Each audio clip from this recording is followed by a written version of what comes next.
Oh dear, how could you go from two great films to whatever the hell this was?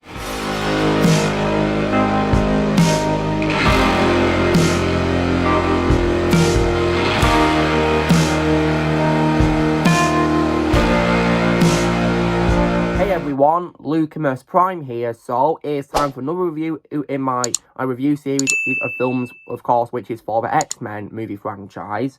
And this is, for, of course, the third installment of the original trilogy of the franchise. And this, of course, was a film from 2006, which was directed by Brett Ratner, and not by the previous two films director, which was Bryan Singer, a director I've lost respect for. And this film, which I'm going to be reviewing, is none other than, of course, X-Men The Last Stand. So, now, how was this film made then? So Bryan Singer did not want to direct this film. He instead chose to direct Superman Returns after he decided to leave this movie. And several other crew members also left to work on the film with him, such as, for example, the composer of the previous movie, John Ottman, and also as all the writers, Dan Harris and Michael Dougherty. They also left too, and also a cast member, James Marsden. And as a result, they did his character dirty in this film, which I'll get to in the film's bad qualities. And also as well, Bryan Singer hadn't even written a story for a third movie either. And Matthew Vaughn, who was an uncredited co-writer for the script, was initially hired as a new director for this film, but he left due to personal and professional reasons and was instead replaced by Brett Ratner. Filming took place from August 2005 to January 2006 with a budget of $210 million and was, at the time, the most expensive film made. It had extensive visual effects created by 11 different companies as well. The film then premiered in the Outer Competition section of the 2006 Cannes Film Festival and was released theatrically in the United States on May 26 by 20th Century Fox. The film grossed approximately $459 million worldwide, becoming the 7th highest grossing film in 2006, and it was, at the time, the highest grossing film in the series, after 2018 it stood as the 4th highest grossing in the franchise. It then received mixed reviews from critics and was deemed inferior to its predecessor. On that, I agree. So, when it comes to my reactions to this film then, I, of course, watched this film for the first time when I was a kid. After I absolutely loved the first two films, I watched this film, and unfortunately, compared to the two great films before it, this film for me is disappointing. And definitely, in my opinion, much weaker than its predecessors. In my opinion, they're way better than this movie. But do I think this film is terrible? Not, in my opinion, terrible. I would simply say it's just okay, mediocre. I wouldn't say it's good or bad. I'd say it's in the middle, really. So, now what is this film about then? So this is, of course, loosely based on the two comics, which is Gifted and the Dark Phoenix saga. And it, of course, revolves around a mutant cure that causes serious repercussions among mutants and humans. And also as Jean Grey resurrected, who unleashes a dark force. So that's, of course, what happens based on the comics, of course, which, of course, this film takes inspiration from. And so, now, if I was thinking what is good about this film then, so let's go for positives first. The cast of this film, for what it's worth, still do a great job as always, because this trilogy, in my opinion, has had great actors playing the characters. So, for example, Hugh Jackman as Wolverine, in my opinion, perfect casting. No one, in my opinion, will ever play better than Hugh Jackman. He always will be Wolverine as far as I'm concerned. Halle Berry was also really good as Storm in this movie as well, what she was given. She's a great actress, and Storm, to this day, is my favourite role of hers. Did a great job playing Storm in this film. And I like how she got to, of course, play a big role in this, of course, as a joint leader with Wolverine. So I guess that was good use for her. Although I personally, of course, wish that Cyclops was the leader, not Wolverine, which I'll get to in the film's bad qualities. And when it comes to other supporting heroes, I also thought Anna Paquin did also try her best as Rogue in this film, but personally, I kind of feel Rogue was a bit useless to a story, which I'll get to in bad qualities. And Shawn Ashmore was also once again good as Iceman in this film as well. I definitely made him a good character. And now, when it comes as well to new heroes introduced in this film, I definitely really love the addition of Kelsey Grammer as Beast in this film. I definitely think that he was a perfect casting as Beast, and of course, Kelsey Grammer was really keen to play the role, so he auditioned for his part, and he got a role, and I think he did a great job playing Beast, and the makeup for him was great, and definitely, for me, a perfect casting, definitely my favourite role of his in live action to this day, absolutely. And I also, as well, definitely love return of Sir Patrick Stewart as Professor Charles Xavier. even though it was bad quality either with Xavier in this film, I still think Patrick Stewart still did a phenomenal job as always playing Xavier, perfect casting, and of course, I've had the honour and privilege of meeting him at a convention, so Patrick Stewart holds a special place in my heart as one of my favourite actors. Now, when it comes to the film's villains, in my opinion, the best part of this film's cast for me is most definitely Famke Janssen as Jean Grey, who of course is resurrected in this film as the Phoenix. Famke Janssen is my favourite Dutch actress of all time, one of my favourite actresses in general, and in this film, her acting was absolutely phenomenal as Jean Grey. She did such an amazing job of portraying her dark side in this, and made her pretty terrifying in my opinion, and just, in my opinion, ruthless and evil. Like, a massive departure from the Jean Grey we all know and love from the first two films, in my opinion. And I personally think that Famke Janssen absolutely nailed it in this movie. She's definitely, for me, the best part out of this film. And I also, as well, definitely really love the return of Sir Ian McKellen as Magneto. Now, while some characters in this film, don't get me wrong, were unfortunately wasted and underutilised, I did appreciate that Magneto got to play a big role in this. I was so thankful that he's still got to play a big role in this movie. So I really appreciate that. I just wish other characters got to play a big role too alongside him, but Ian McKellen, always a pleasure to watch on the screen, a phenomenal actor, one of my favourites of all time, and I love seeing him return this as Magneto, and he definitely did a phenomenal job playing Magneto in this movie, with what he was given. And I guess also Rebecca Romijn was also great at what she was given as Mystique, but there's unfortunately bad quality with her, which I'll get to, but I still think that she tried her best with what she was given, though. Still an entertaining character. In my opinion, no one can play the role of Mystique better than her. And when it comes as well to others, I also love the return as well of Aaron Stanford as Pyro in this film, who has now, of course, joined Magneto's side completely as a member of Brotherhood.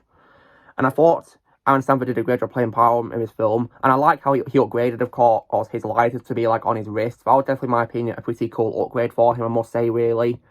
And I think, as well, I would say, Aaron Stanford just really did a great job in this film, playing him as a ruthless character, compared to the somewhat heroic character he was in the second film, who then, of course, joined Magneto at the end of the film.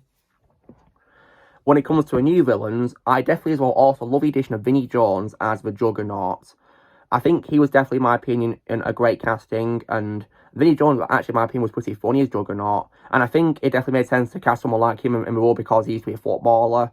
So he definitely had the right build to play the kind of character of being a Juggernaut. And I especially as well love how he said a pretty cool character, which is, don't you know who I am? I'm the Juggernaut. And yeah, you'll know the rest of what he says. And I did also as well like the addition as well of Eric Dane as Multiple Man, who of course has the ability to duplicate himself. He was pretty cool, but I didn't really like how he didn't really appear much, but he was pretty cool, I must say, really.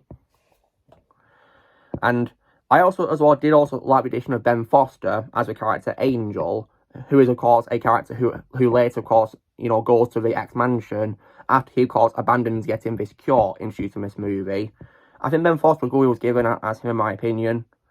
And I guess the supporting cast are also do good as well in this film, like, for example, Michael Murphy as his father, Warren Worthington II, and also as well Showa Adashlu as Dr. Kavita Rao, who of course is the assistant to Warren Worthington II, and I think as well that the film cast, they did try best what they were given, and I guess also as well the action scenes are somewhat decent in this film, in my opinion. They are still good to watch, in my opinion, and I guess really, they still did a good job, in my opinion, with the action scenes in this film, I guess, and also as well, the musical score in this film, for what it's worth, is also good too as well, composed by John Powell, especially the film's main theme song, I think is pretty good too as well. And I guess some of the CGI, in my opinion, is also good too as well, because for what it is worth, while I still think this film is mediocre at best, I will definitely take its visual effects over today's Marvel films, that's for sure, because some of the visual effects, in my opinion, are good, others, not so much. But I still think what it's worth, the visuals are better than today's Marvel. That's my opinion.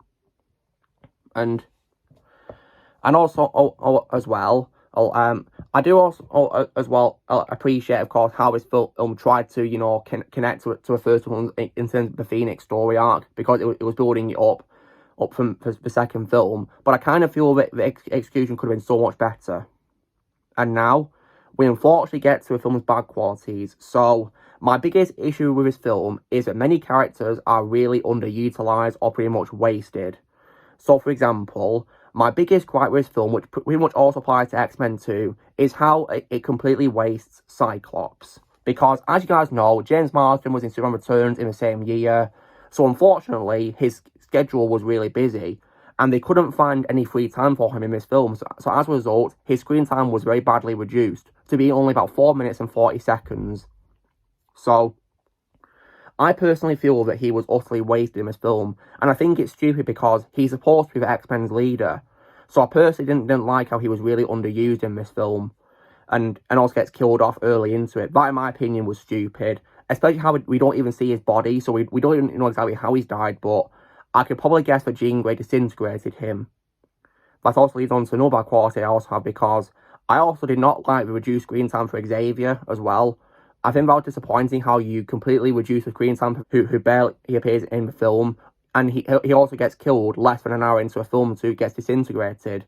I mean, sure, that scene was good in terms of the action and the acting between Patrick Stewart and Famke Janssen, but I still didn't like how Xavier got killed off. And I guess I did also appreciate that Magneto still cared for Charles in that scene, because he calls out to Jean not to kill him, and then before he gets disintegrated, he calls out to Charles. But then unfortunately, of course, Xavier gets disintegrated. So I did appreciate that Magneto still cared for his friend, though, despite their differences. And another character I also feel was also wasted was also Mystique as well, because she's also only in the beginning of the film, and unfortunately, she gets shot by a cure dart, and then Magneto abandons her. So, I personally hated that she got wasted, because Mystique was one of my favourite parts of the first two films, but I personally really didn't like how in this film she was wasted, so that disappointed me. But she does, of course, appear towards the end of the film, of course, giving information to the government about where Magneto's camp is, so at least got to see her one last time, but still, it was disappointing, but we didn't see her again, which was a big shame. And I guess also as well, Multiple Man was also, in my opinion, wasted as well, which I definitely also really hated. Because he's supposed to be like a new member of Magneto's Brotherhood, yet he's wasted, doesn't really do much in the film. What a waste. And speaking of not doing much, I also as well did not like how Rogue was pretty much utterly useless in this film, because she doesn't really contribute to the battles or anything like that. She's only in a training scene until the start of the film. But then the rest of the film, all she cares about is getting the cure, and that's it. She does nothing in the film. So I personally didn't like how I did to Rogue. Like, I appreciated it in the first two films she took part, but sadly in this film, she was just, in my opinion, useless, and served no point to the story, really, to be honest. And speaking of that, I also did not like the love triangle between her, Iceman, and Kitty Pryde. In my opinion, that was pretty annoying. And onto Kitty Pryde now. I used to like who it is that plays her in this film when I first saw this, but unfortunately, I now absolutely despise who plays Kitty Pryde, which of course is Elliot Page. Because after Elliot Page, of course, attacked several of my favourite actors of all time and became an absolute woke idiot, I completely lost respect for Elliot Page. So, that's why Kitty Pryde is also one of my bad qualities of this film. And what I don't understand is, why couldn't we bother the actress who played in X-Men 2 for this film? That, in my opinion, was just a stupid move now I think about it. They could have bothered the same actress from X-Men 2, but no, that never happened. We instead got Elliot Page.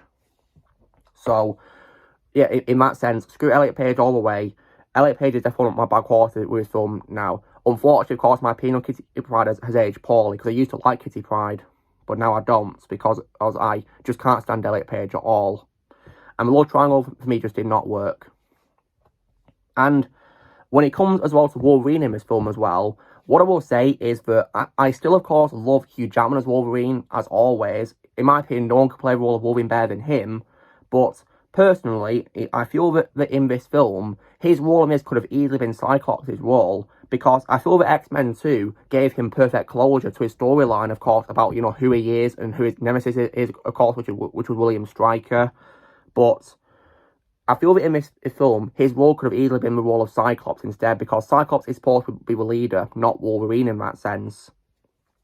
So, I personally was disappointed with that, really. So, I kind of feel that Wolverine should have been left aside, really, for this film, because I kind of wish that Cyclops was the leader, because that's who he's supposed to be. And not to mention, speaking of Cyclops, there's also misleading posters, because they show him wearing, of course, his X-Men suit, which he doesn't do in the film. All he only wears his civilian clothing, so that was misleading. And when it comes to the film's final battle, for the most part, it's okay in my opinion, but it's a bit rubbish at the same time, because it could have been so much better, to be completely honest. And when it comes as well to Pyro in the final battle, they never even confirm what his fate is, because after Iceman headbutts him, when he turns into a fully Ice Man, we never see Pyro again. So what happened to him? Did he get killed by Jean Grey's Dark Phoenix moment, or did he escape? Who knows? But apparently the film's novelisation confirms that Iceman saved him from Dark Phoenix destruction, but why couldn't the film show him that? That's just useless, if you ask me. And speaking of having to rely on time material to understand what's happened, I also though did not like how Nightcrawler was absent from this film, because I absolutely loved him in X-Men 2, and unfortunately he didn't return in this film, which was very disappointing really. But the reason why is because the video game called X-Men: The Visual Game, which was released, which takes place in between the second and third films, confirms that he decided to leave the X-Mansion, really, because he didn't want to take part in what the X-Men were doing. So why couldn't the film just explain what the game did? That's just, in my opinion, just really confusing. So I was very disappointed that Nightcrawler didn't return in this film. So that, in my opinion, was just so dumb. Like, there's many reasons why I think this one's mediocre, such as characters like Cyclops and Mystique especially being wasted, Xavier being killed off less than an hour into a movie, and also Rogue being useless and only caring about the cure, and also the dumb love triangle, Cyclops not being the lead like he's supposed to be. And the film also as well has an ending which also as well contradicts this whole cure thing, because it's revealed, of course, that Magneto, when he's playing chess in a park, is able to somehow move a piece on the board, and which of course would suggest that his powers are returning. So right there, of course, it means the cure is all for nothing, because mutants going to get the powers back anyway, so what's the point? And there's also as well a post-credit scene as well where it's revealed that Xavier has also transferred his consciousness into the mind of a comatose patient, which apparently is his twin brother, which of course was hinted at the start of the film when he's talking about how they're transferring minds into someone else. So I am thankful that Xavier's death wasn't permanent, because he'd of course later turn in other films, but still, I didn't like how he was underused and got killed off, so we believed, less than an hour into the film. That was just disappointing.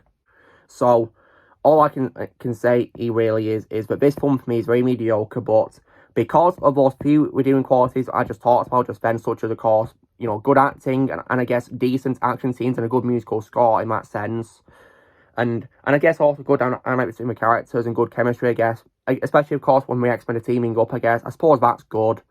But because of those bad qualities like characters being underused, I also didn't like how Klaus was also underused too as well, which was disappointing.